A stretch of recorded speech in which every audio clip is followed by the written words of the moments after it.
Facilities कम है, क्यों? कारण होता है कि गवर्नमेंट उनकी पूरा खर्चा बेयर कर लेते हैं। स्टूडेंट लोग ध्यान से और प्रेम से कोई डिफिकल्टी फेस नहीं करे, केवल अध्ययन करे। इसी के लिए गवर्नमेंट सभी प्रकार फैसिलिटेशन उसी प्रकार स्टूडेंट को प्रदान किए जाते हैं। Food, cloth, accommodation, vehicles, everything perfect, time to time, water supply, electricity supply, everything. Question होता है कि इतना हाई एजुकेशन लेने के लिए आए और इतना खर्चा होता है कि स्टूडेंट के पीछे गवर्नमेंट बहुत कम पैसा स्टूडेंट से क्यों लेते हैं?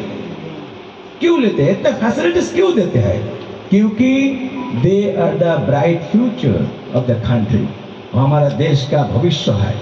ऐसा उनको सरकार जी ने कंसंट्रेशन, लाभ, एक्शन सब प्रकार फैसिलिटेशन देते हैं ताकि पक्का ढंग से कोर्स कंप्लीट करके एक क्वालिफाइड व्यक्तित्व के रूप से प्रकट हो, वो हमारे देश के कल्याण करे। राइट और रॉन्ग? इसी प्रकार आप देख लीजिए संसार में जितना प्राणी है सबसे ज्यादा फैसिलिटीज भगवान ह्यूमन लाइफ को दे रहा है।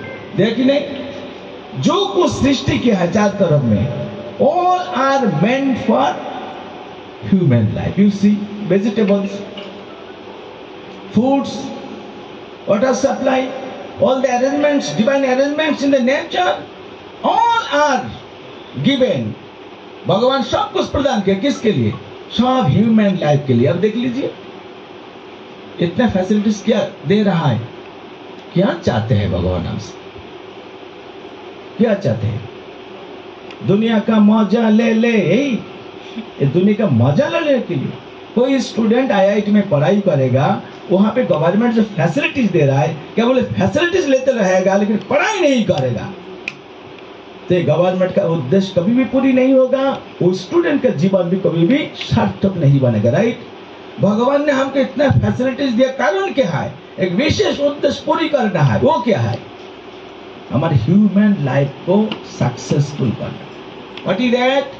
टू अटेन कृष्ण प्रेम, भगवान की प्रेम, भगवान के प्रति अटैचमेंट प्राप्त करने के लिए भगवान हमको सभी प्रकार फैसिलिटेशन, लेकिन हम सब फैसिलिटीज ले रहे हैं दुनिया से। देखो, लेकिन भगवान कौन है हम जानते नहीं, प्रेम क्या हम जानते नहीं, कहाँ रहते हैं हम जानते नहीं, क्या करना है हम जानते नहीं होता है। ये बहुत दुख की बात है। इसीलिए जनरल इंसान एक कृष्ण भक्ति उस एकमात्र तरीका है प्राप्त करने के लिए, वो समझता नहीं, करते भी नहीं, और आखिरी में क्या करता है? द पर्सन बिकम्स एथिस्टिक, नास्तिक बन जाते और converted into another so called man made religion. ऐसा हो जाते हैं, कंफ्यूज हो जाते हैं। इतना सारे क्लासिफिकेशन होता है, देख लीजिए। जैसे कर्म है, कर्म के ऊपर क्या होता है? इंसान पहला होता है विकर्म, उसके ऊपर होता है कर्म, उसके ऊपर होता है कर्म मिश्रा भक्ति, ज्ञान मिश्रा भक्ति, योग मिश्रा भक्ति, शुद्ध भक्ति। और शुद्ध भक्ति के लेवल कोई व्यक्ति जा सकते तब भगवान को समझ पाते हैं, भगवान को प्रेम प्राप्त करते हैं। उसी के लिए ह्यूमन लाइफ, ह्यूमन रूप से जब हम जन्म लेते हैं तो ह्यूमन के क्वालिटी होता है, नेचुरल क्वालिटी। वो क्या बोलते हैं? ह्यूमैनिटी। क्या बोलता है? ह्यूमैनिटी। उसका मतलब क्या होता है? मनुष्यत्व। फिर यहाँ पास करके ऊपर लेवल में जाना है। जैसा आप लोगों को, बच्चा लोगों को जब क्लास 1 में एडमिशन दिलाते हो, उसके मतलब यही नहीं बच्चा तुम जन्म जन्म क्लास 1 में ही रहो, ऐसा चाहेंगे? नहीं, every year you have to be promoted to the next, right or wrong? Similarly, भगवान हमारे सुप्रीम फादर, भगवान हमारे सुप्रीम मदर, भगवान हमारे सुप्रीम ग्रैंडफादर, एवरीथिंग, उन्होंने हमको एडमिशन दिलाया किधर? ह्यूमन प्लेटफॉर्म में, ह्यूमन क्लास में। और भगवान चाहते इससे अपग्रेडेड हो, अपलिफ्टेड हो। कैसे?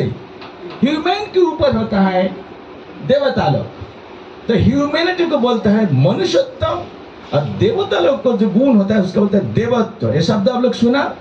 मैंने हिंदी समझ में आ रही? देवत्व। फिर वहां से प्रमोशन लेना है। वो क्या है? देवता लोग से बड़े कौन है? हाई लेवल में कौन रहते हैं? ऋषित्व, ऋषित्व, ऋषि लोग, मुनि ऋषि के नाम सुना, सेंटली पर्सन्स, उनकी position even higher than that of the demigods, उनसे भी ऊंचा है। तो ऋषि का जो गुण होता है उसका क्या बोलता है? ऋषित्व। फिर उसके बाद ये ऋषि लोग कहाँ रहते हैं? इस दुनिया, ये जो भौतिक संसार है, लाखों करोड़ों यूनिवर्सेस है, ब्रह्मांड है। एक ब्रह्मांड के बारे में सोच लीजिए, एक ब्रह्मांड में 14 भुवन, 14 प्लैनेटरी सिस्टम्स है। थोड़ा तत्वगत फिलोसफी सुन लीजिए कि हमारा भारतवर्ष में भगवान सनातन धर्म में क्या लिखा और क्या बताया। अब हैरान हो जाओगे सुन के, जितना गहरा थ्योरीज, गहरा फिलोसफी इसमें है। इसमें mathematics, chemistry, biology, physics, medical science, everything has been given in this Vedic Sanatan धर्म। तो मैं जस्ट आपको थोड़ा सा टास्क दे रहा हूँ, वो क्या होता है। तो एक ब्रह्मांड में 14 प्लानिटरी सिस्टम्स है। जैसा मानो कि भुवनेश्वर में 14 मंजिल बिल्डिंग है, तो बीच में क्या होता है, 7th फ्लोर। एक पृथ्वी होता है 7th फ्लोर। इसके ऊपर क्या होता है, मैं बता देता हूँ, गिनती के लीजिए। जस्ट इसके ऊपर क्या होता है, पृथ्वी लोक को भूलोक बोलता है, भूलोक। जस्ट इसके ऊपर जो फ्लोर है उसको बोलते हैं भूगोल लोक। उसके ऊपर स्वर्गलोक, उसके ऊपर महलोक, उसके ऊपर जन तपोलोक, उसके ऊपर जनलोक, उसके ऊपर सत्यलोक तथा ब्रह्मलोक। और फिर पृथ्वी के नीचे जो फ्लोर रहता है उसके नाम होता है अतल, उसके नीचे बीतल, अतल, बीतल, सुतल, तलातल, रसातल, महातल, पाताल। अभी गिनती कीजिए टोटल। ये दुनिया का सर्वश्रेष्ठ विज्ञानी लोग को भी ये सब चीज पता नहीं होता है, लेकिन सनातन धर्मों के प्रीलिमिनरी एजुकेशन में सब चीज लिखा गया है। हम पढ़ते नहीं, हम जानते नहीं, हमारा केवल अंग्रेजी शिक्षा और अमेरिकन शिक्षा का प्रति हमारे अटैचमेंट होता है। और हमारे संसार में भगवान श्री कृष्ण जी ने, भगवान रामचंद्र, श्रीमद महाप्रभु, गोस्वामी लोग, आचार्य लोग जो विद्या प्रदान किया, हम उसके ध्यान नहीं देते। तो बीच में हम रहते हैं, तो बीच में जो रहता है उसको ह्यूमन लाइफ बोलता है। जस्ट आउट ऑफ बहुत सारी स्पीसीज है, उसके अंदर सर्वश्रेष्ठ होता है ह्यूमन लाइफ। उससे ऊंचा कहाँ रहता है, देवता लोग, पृथ्वी से ऊंचा स्थान में रहता है। जिनकी रिस्पॉन्सिबिलिटीज ज्यादा है उनको हाई लेवल में रहता है। 14 प्लैनेटरी सिस्टम्स के हाई लेवल में। तो पृथ्वी के ऊपर कौन होता है, स्वर्गलोक, भूलोक, उसके बाद स्वर्गलोक, उसके ऊपर होता है ऋषि लोग। ऋषि लोगों के लिए 4 फ्लोर बजट किया भगवान, अलॉट किया, बजट नहीं अलॉट किया। 4 फ्लोर क्या होता है, महलोक, जनलोक, तपोलोक, सत्यलोक। तभी देखो 3 चीज में बताया था। एक होता है मनुष्यत्व, उसके ऊपर देवत्व, उसके ऊपर ऋषित्व, उसके ऊपर क्या, ये 14 प्लैनेटरी सिस्टम वहां पे खत्म, ऋषित्व। उसके ऊपर क्या है बताओ, वैष्णवत्व। क्या है, वैष्णवत्व। तो उनको कहाँ रखेंगे भगवान, out of this material creations, ये भौतिक जगत के बाहर उनको लेके जाएंगे। वो सेंट्रल गवर्नमेंट का आदमी हो, समझ में आ रही, हो जाएगा। तो ये हर एक इंसान को जीवन का चरम लक्ष्य होता है। ये 14 प्लैनेटरी सिस्टम्स का जो 14 प्लैनेटरीज है, फ्लोर्स है, यहाँ से ऐसे कुछ कर्तव्य करना चाहिए कि भगवान आपको यहाँ से बाहर जो स्थान होता है जहाँ पे जन्म मृत्यु जरा व्याधि नहीं, वही स्थान में हमको जाना है। इसी के लिए ह्यूमन फैसिलिटीज, इसी के लिए मनुष्य जीवन दिया, और यही काम पूरी करने के लिए इतना फैसिलिटीज हमको दे रहा है। दुनिया का आदमी फैसिलिटीज ले रहा है, उद्देश्य पूरी नहीं कर रहा है। इसलिए क्या हो रहा है, time and time again they are being frustrated. सुख ढूंढ रहा है, where is happiness, where is happiness, where is happiness. एक सुख ढूंढ रहा है ना, means our mind is very fickle, सोचता है कि इसके अंदर सुख है, जमता नहीं उधर जाते हैं, जमता नहीं इधर जाते हैं। लेकिन वास्तव में सुख जहाँ है वहां जा नहीं पाते हैं, वो जानते भी नहीं होता। इसीलिए फ्रस्ट्रेटेड होके भक्त प्रश्न पूछता है, कभी श्री कृष्ण चैतन्य कोरिवेंद्र, कब हमारे ऊपर दया होगा। क्योंकि जब तक भगवान और भक्त की कृपा हमारे ऊपर वर्षण नहीं होगा, तब तक हाई रोड में जाने के लिए और हमारे सुप्रीम डेस्टिनेशन में पहुंचने के लिए क्या रोड है, कैसे जाना है, कभी भी हमको पता नहीं चलेगा। जैसे हम रोड में गाड़ी चलाते हैं, चलाते चलाते हम देखा 3-4 रोड एक साथ में कनेक्टेड हो गए ना, conjecture of the many roads. तो हमको पूरी जाना है। मैं फर्स्ट टाइम यहाँ पे आए तो अभी कंफ्यूज हो जाऊंगा ना, कौन सा रोड पर अभी पकड़ना चाहिए। देन और टाइम उसी टाइम क्या करना चाहिए, जो ट्रैफिक पुलिस है उनसे पूछना चाहिए, out of many roads please tell me one specifically that will lead me take me to the Puri Dham, जहाँ पे वो लेके जाएगा। इसी प्रकार ये तुम्हें 5-6 रोड का एग्जाम्पल दे रहा है। हमारा ये मनुष्य जीवन के सामने 1000 प्रकार रोड है। कर्म कांड, ज्ञान कांड, उपासना कांड, कर्म अकर्म विकर्म, दान ध्यान तपस्या, क्या करेंगे आप? कौन सा गलती करके अगर जो मेन रोड होता है उसको नहीं पकड़ के और कुछ कर लेंगे तो जिंदगी भर आपको चलना पड़ेगा, लेकिन डेस्टिनेशन और प्रत्याशित जो रिजल्ट होता है कभी भी नहीं मिलेगा। इसलिए बुद्धिमान व्यक्ति क्या करेंगे? अपने से चुनेगा नहीं जो इस रोड से मैं चलूंगा। वो चलने के पहला जो नॉलेजेबल पर्सन होता है वो होता है वैष्णव, कृष्ण भक्त, जिसका अंदर वैष्णवत्व है, जो भगवान की भक्ति प्राप्त किया है, भगवान को हृदय में धारण करते हैं हमेशा। ऐसा वैष्णव गाइडेंस लेना चाहिए, कौन सा मार्ग में जाना चाहिए। देख रहा है कि सामने हमारा ग्रैंडफादर, ग्रैंडमदर, स्पिरिचुअल मास्टर, सब सीनियर्स पर्सनालिटी होता है, रिलेटिव्स होता है। इन लोग को अभी मार के विजय प्राप्त करके सिंहासन में बैठना की बुद्धिमानी है? 1000 प्रकार चिंतन उनको सामने आ रहा है। 1000 प्रकार चिंतन मतलब क्या करना क्या नहीं करना, ही इज कंफ्यूज्ड। अभी वो अपने अपने कोशिश कर रहा है निर्णय लेने के लिए। भगवत गीता कोई व्यक्ति सिस्टमेटिकली अध्ययन करेंगे तो फर्स्ट चैप्टर में देखेंगे केवल अर्जुन बात कर रहा है, ये भी बोल रहा है, वो भी बोल रहा है, ये भी बोल रहा है, ये भी बोल रहा है। क्यों? क्योंकि वो सोचता है कि मैं काफी समझदार हूं।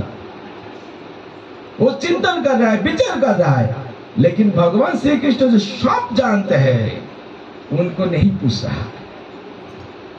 आखिरी में इतना क्वेश्चन, इतना डिस्कशन करने के बाद भी अर्जुन देखा कि क्या करना है मेरे समझ में नहीं आ रहा है। You are suffering from indecision, he is confused, bewildered. His whole body is quivering. Even he couldn't stand properly. Sat down on the chariot. वो खड़ा होके बैठ भी नहीं पा रहा था। ऐसा स्थिति में वो क्या था? Bhagavad Gita 2nd chapter verse number 7 2.7 आप लोग घर में जाके ओपन करके देख सकते हैं। उसी स्थिति में अर्जुन जी श्री कृष्ण से एक क्वेश्चन पूछा। कौन सा क्वेश्चन? कार्पण्य दोष उपहत स्वभाव पृच्छामितं धर्म समूल चेता जत् श्रेयोषेत निश्चितं ब्रूहि तन्मे शिष्यस्ते अहं सदिमं तम प्रपन्नम। कंफ्यूज्ड, अकेला कुछ उपाय नहीं प्राप्त किया। अभी कृष्ण को पूछता है, क्या पूछता है? प्रश्न पूछता है। क्या प्रश्न पूछता है? कार्पण्य दोष उपहत स्वभाव। प्रश्न पूछने के पहला एक व्यक्ति को साधारण लेवल क्या है, उनको स्टेटस क्या है, उनको लेवल क्या है, परिस्थिति क्या है, वो पहला जिनसे प्रश्न पूछना है उनके खुल के बताना चाहिए। जैसे हम जब डॉक्टर के पास जाते हैं ना, डॉक्टर के पास जाके हम बोलते नहीं कि दवाई दो।